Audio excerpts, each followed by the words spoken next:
Hey, Izzy, guess what? What? We're all getting a big raise this year. No. April Fool! Oh, dang it. You had me going. I know. You had me going. Hello and welcome to your old news update.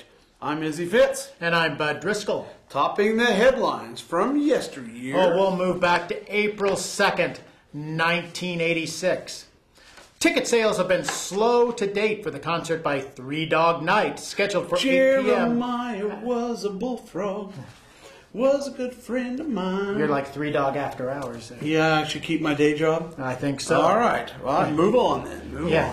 Speaking, You're going to shut me down like that. I got your pink slip out there. Oh, that was another April Fool's. Oh, that was another April Fool's. Okay. He's not fooled by me anymore. No. But anyway, they're scheduled for 8 p.m. Saturday at the Bicentennial Center. Tickets are $11 and $10 with all seats reserved. All seats reserved. Wow. You think anybody actually sat in the seats? I guess not, but $10, man, that's almost a tank of gas. Yeah. Back in them days. I know. April 3rd, 1961. A woman, obviously a little tipsy, decided she wanted a ride home in a cab Saturday night, so she called for one, and a short time later spotted a shiny car with gadgets on it. Ooh. Ha! There's my cab already, she cried gleefully as she ran to the car and climbed in. It was a highway patrol car. Another car was called, this time a city police car, and she was escorted to the city jail. Well, you know, she had room and board for the night. That's right. She sleepered her off, kind of like Otis. Otis, yeah. Otis from Andy Griffith. I remember that. April 1st, 1936. Well, we go back to the trial for those of you who were listening if you last were week. listening last week, you should have been. Yes, Matthew M. Gilbreth, who was convicted by a district court jury late Saturday of second-degree manslaughter in connection with the club slaying of his estranged wife, Pearl E. Gilbreth. It was a beatdown, I want to tell you. That's right. Near Brookville, February 16th, appeared before the district court late this morning for sentence. Gilbreth was given the sentence prescribed by statute, which was not less than 3 years nor more than 5 years in the state penitentiary. 5 years isn't a lot of time for clubbing someone. I know. I wonder, it must have been a crime of passion. People got more time for jaywalking. That's right.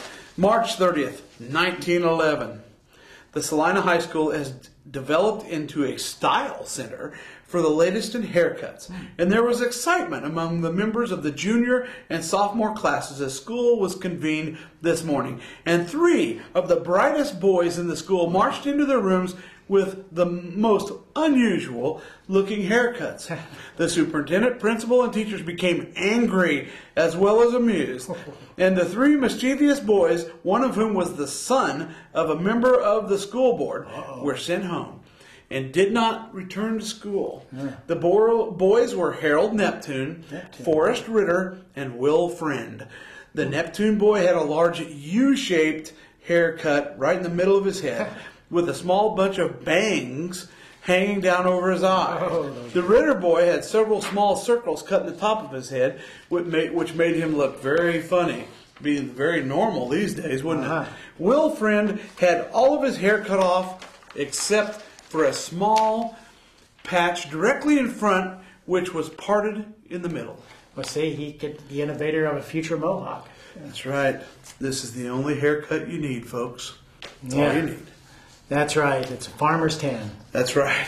Farmer's everything. Yeah. April 1st, 1911.